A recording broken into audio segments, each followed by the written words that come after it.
Je vais vous montrer rapidement comment faire la salat al-istikhara, la prière de consultation, qui est très recommandée lorsque tu envisages entreprendre quelque chose d'important. Un mariage, acheter une voiture, une maison, un commerce. Les compagnons le faisaient très régulièrement. Donc, la prière de consultation, concrètement, c'est pas compliqué en vérité. Ça se fait en dehors des prières obligatoires. Tu fais 2 unités de prière. Donc, une unité de prière, c'est comme je vous expliquais déjà dans une autre vidéo, c'est ça.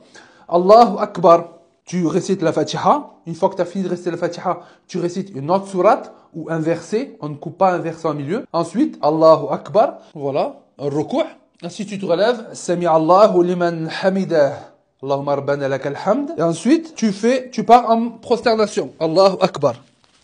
Tu pars en prosternation. Une fois que tu es en prosternation, tu dis Subhana rabbil a'la, Subhana rabbil a'la, Subhana rabbil a'la 3 fois. Tu te redresses, tu dis Rabbi ighfirli, Rabbi ighfirli, Rabbi ighfirli. Tu peux le dire 3 fois. Ensuite, tu repars. Subhana rabbil a'la, Subhana rabbil a'la, Subhana rabbil a'la. Ensuite, là, tu te redresses, tu peux laisser un petit temps de pause.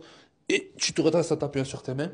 Et là, Allahu Akbar. Et là, tu es dans une première rakat. Tu fais 2 fois ça te fera 2 rakats. Une fois que tu as fini ces 2 rakats, donc une fois que tu arrives à la fin de la dernière rakat, tu es là, tu fais le tashahhud, comme je vous ai montré dans une autre vidéo. Tu fais le taslim, salamu alaikum wa rahmatullah, salamu alaikum wa rahmatullah. Après avoir fait ces 2 unités de prière, et là, tu fais la dua de l'istikhara, qui est la suivante. Allahumma inni astakhiruka bi'ilmika, واستقدرك بقدرتك واسألك من فضلك العظيم فإنك تقدر ولا أقدر وتعلم ولا أعلم وأنت علم الغيوب اللهم إن كنت تعلم أن هذا الأمر. Et là tu dis l'amr, c'est-à-dire tu dis ce que tu veux.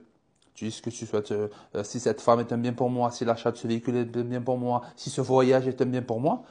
Tu dis خير لي في ديني ومعاشي وعاقبة أمري فاقدره لي ويسر لي ثم بارك لي فيه وإن كنت تعلم أن هذا الأمر شر لي في ديني ومعاشي وعاقبة أمري فاصرفه عني واصرفني عنه واقدر لي الخير حيث كان ثم أردني به. Donc tu le dis, et bien évidemment, si tu la connais pas par cœur, alhamdulillah, tu peux prendre le citadelle du musulman et le réciter en le lisant ou avec un papier que tu l'auras écrit. Et après cette invocation, alhamdulillah, tu fais ce que tu penses devoir faire. C'est-à-dire, si tu dois te marier, tu continues les actions nécessaires pour le mariage. Si tu dois acheter un véhicule, eh bien, tu vas préparer l'argent que tu vas acheter et tu verras un signe. Alors, les signes, c'est pas forcément dans un rêve ou forcément par exemple quand tu cherches à te marier, souvent les sœurs attendent d'avoir le frère avec qui elle doit se marier venir déguisé en prince charmant sur un cheval blanc, venir lui donner la main en mettant un genou au sol. Non, c'est pas ça.